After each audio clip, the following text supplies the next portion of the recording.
설날을 그 연휴로 해가지고 3일간 쉬고 있죠. 북한에도 마찬가지입니다. 북한에도 3일을 연휴로 쉽니다. 그래서 이럴 때 보면은 남한과 북한은 여러 가지 동질성이 있어요. 설날이라든가 단군 신화들 똑같이 한다는 거, 한글, 태권도, 아리랑, 한가위, 강강수월래, 유교, 풍산기, 독도. 그리고 또 어떤 공통점이 있냐면요, 남한이나 북한이나 공이 일본을 지극히 싫어한다는 거, 뭐 이런 것들이 있습니다. 그러면은 여러분, 어떻게 저희 나라가 분단이 됐고 그것을 제가 드린 통일은 대박이다라는 소책자를 보고서 잠시 살펴보도록 하겠습니다. 오늘 제가 이 소책자의 제목이 통일은 대박이다라는 제목인데, 이 제목은요, 1월 6일날 우리 박근혜 대통령께서 연두 기자회견에서 여러 기자들과 대화 중에 통일은 대박이다 이렇게 말씀하셨어요. 그 다음에 1월 22일날 스위스에서 다보스 포럼이 있는데 그곳에서 통일은 주변국까지도 대박이다.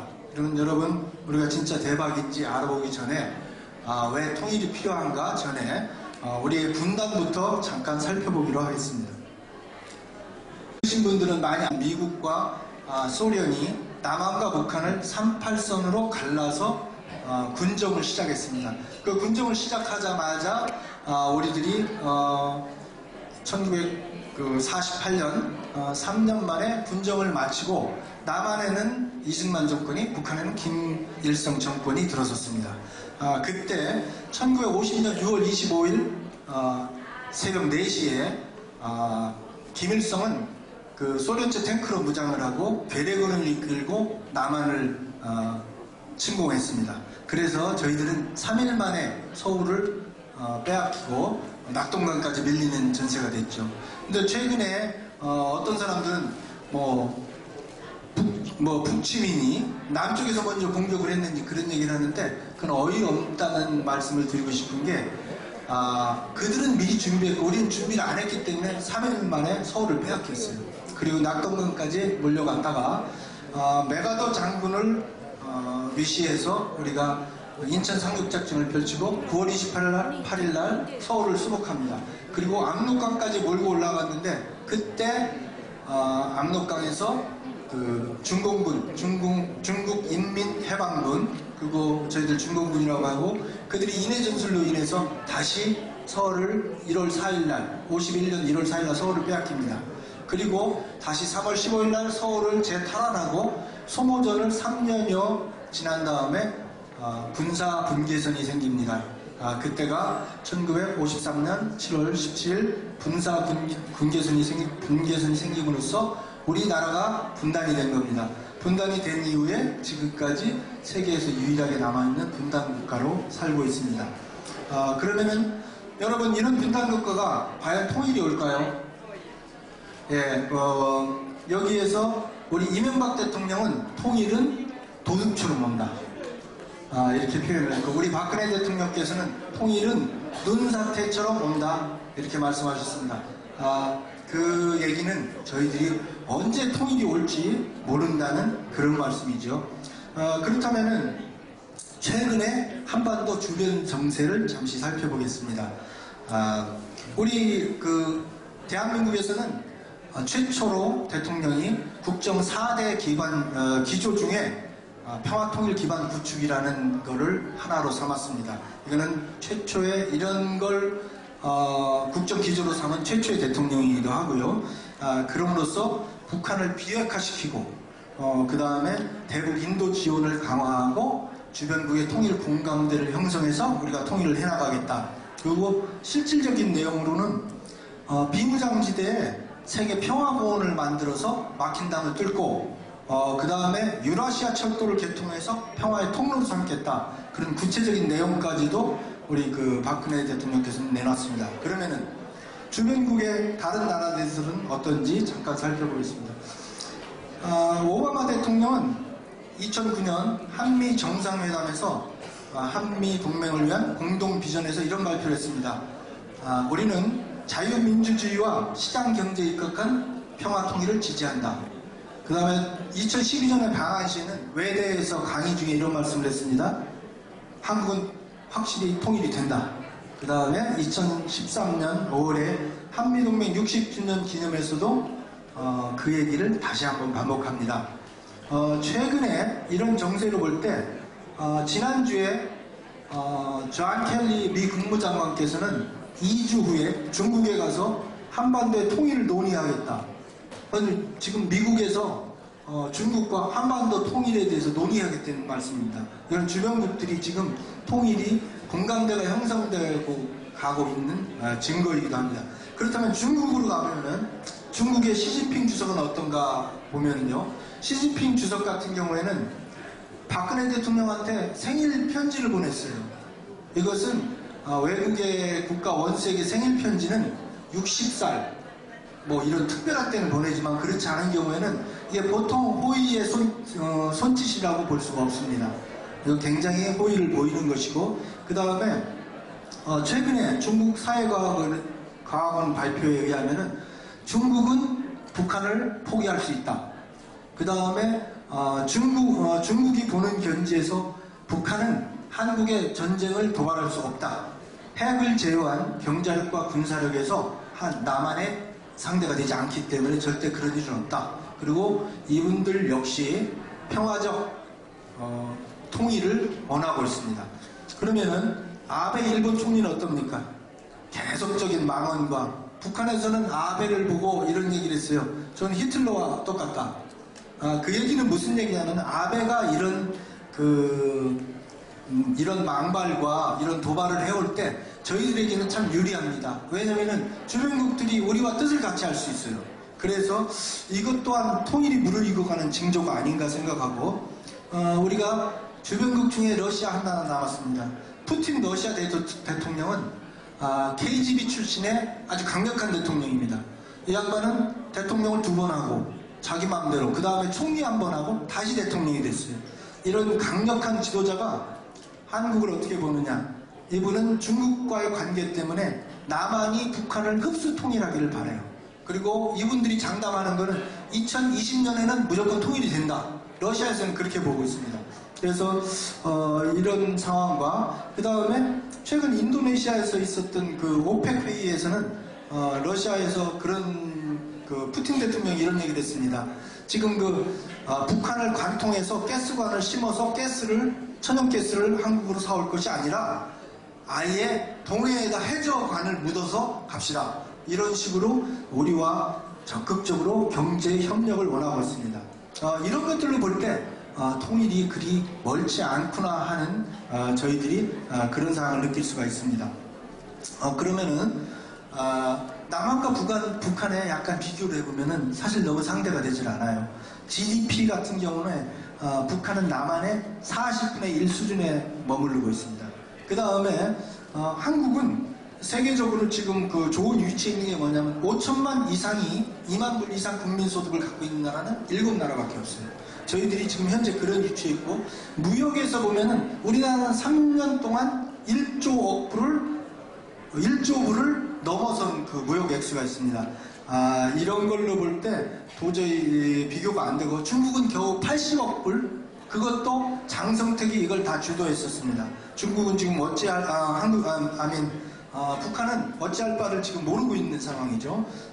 이런 거 이외에도 남북한은 비교가 안 되는 게, 스포츠 면에서도 보면은 우리나라는 글랜슬램을 달성한, 그러니까 올림픽, 월드컵, 세계 육상 선수권 대회, 그 다음에 앞으로 평창 동계올림픽으로 해서 그랜슬램을 달성한 나라가 되었습니다.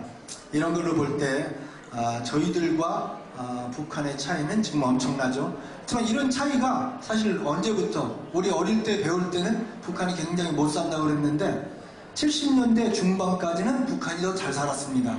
그 이유는 일제시대 때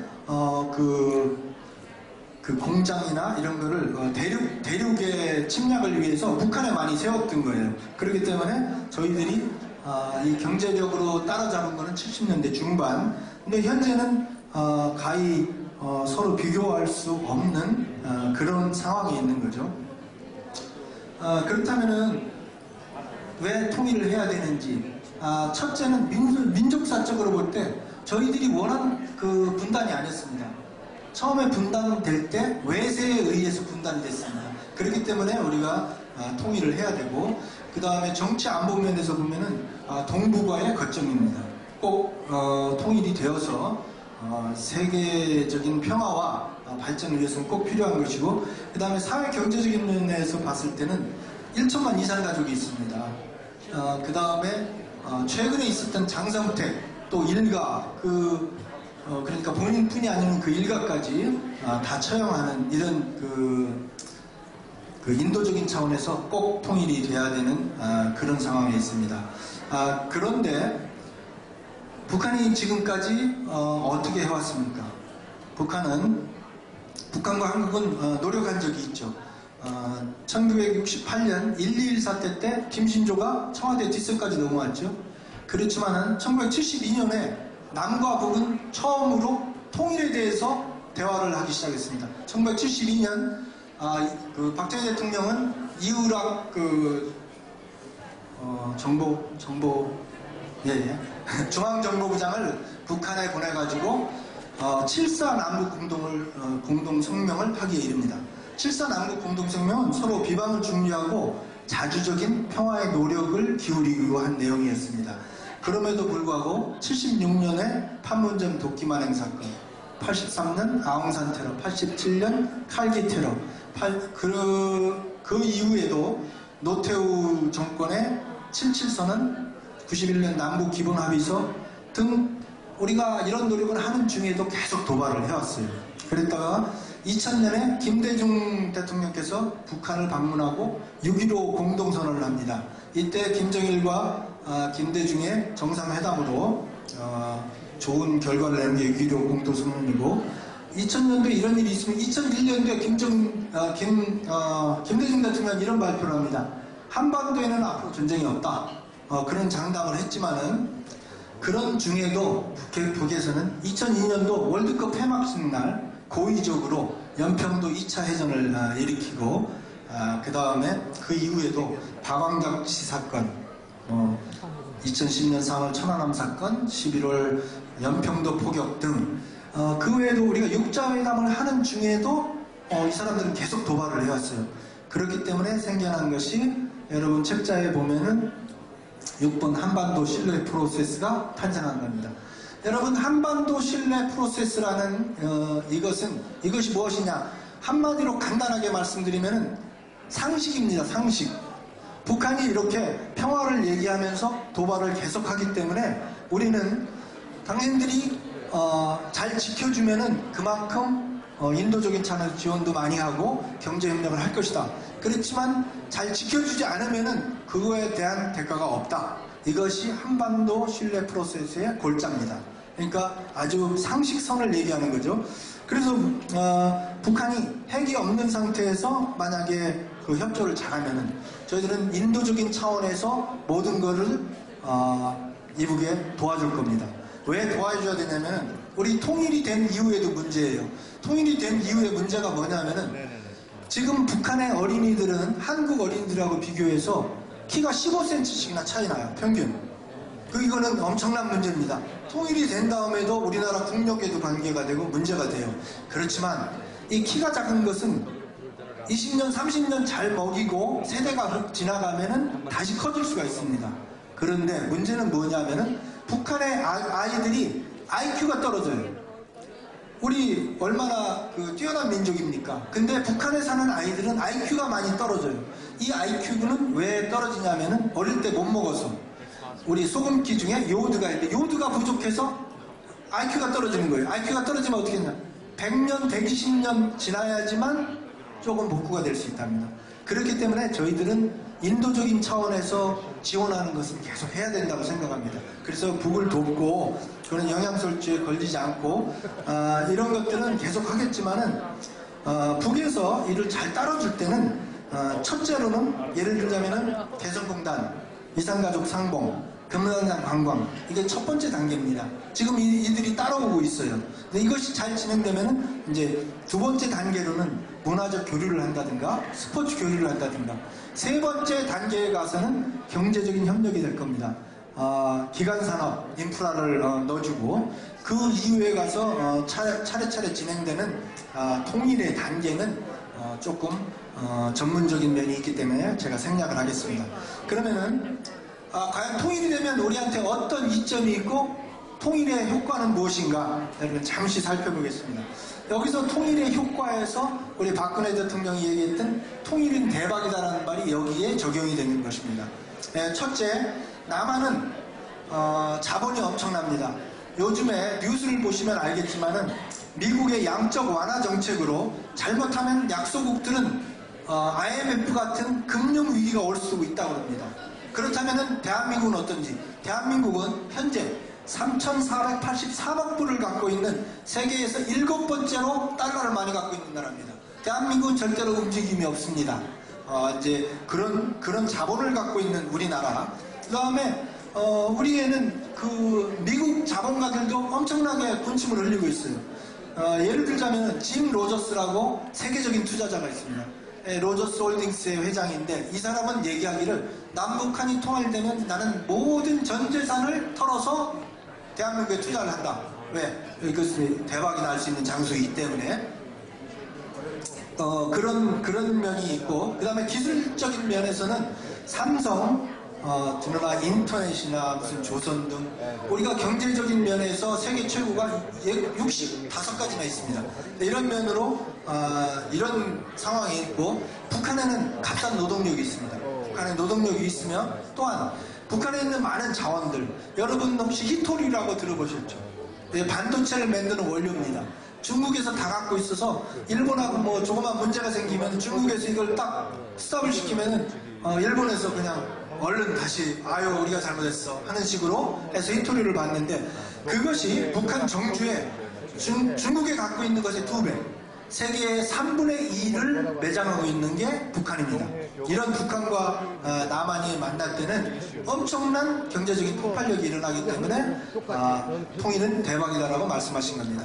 근데 뭐 시간 관계상 그 주변국의 대박은 간단히 얘기하자면은 중국의 동북 삼성이나 러시아의 연해주 같은 데도 같은 인프라가 들어오기 때문에 주변국까지도 대박이다 이런 결론을 내릴 수 있는 것입니다. 마지막으로 제가 그렇다면은 우리 동포들은 어떤 일을 할 수 있는지 잠시 알아보겠습니다.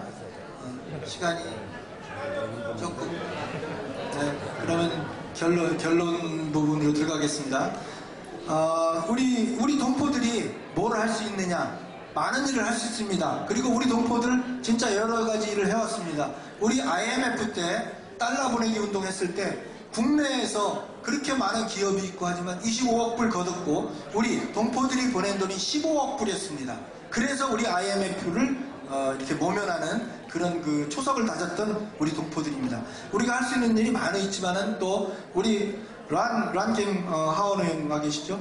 우리 2세들한테 우리 통일의 욕구를 알려드려야 돼요. 저렇게 정치인이 됐고 전문가가 된 분들한테 우리의 통일 공감대를 형성시켜줘서 외국 사람들한테 우리가 통일을 원한다는 걸 알려줘야 돼요. 예, 그럼으로써 통일을 앞당길 수 있고 우리들이 주위에 있는 그 미국 정치인들과도 예를 들자면은 그레이스 맨, 찰스 랭글 이런 분들 친한파로서 많은 법령을 우리를 위해서 만들어 주셨고 통과를 시켜 주셨습니다. 이런 그 소소한 것들 그 외에도 독도 문제, 동해 표기, 위안부, 기린비 이런 것들로 모국과 협조를 할 때 우리는 통일을 앞당길 수 있다고 생각합니다. 시간이 좀 짧은 관계로 제가 이 정도를 마무리를 하려고 합니다. 여러분 우리가 모두 함께 8천만의 행복한 통일을 이룹시다. 감사합니다. 네, 감사합니다. 열강이셨습니다. 뉴욕항통 정재균 회장님이셨습니다. 예, 다음 순서는 통불 KCS 무용단의 진쇠춤이 이어지도록 하겠습니다. 준비되셨나요? KCS folk dance team will perform.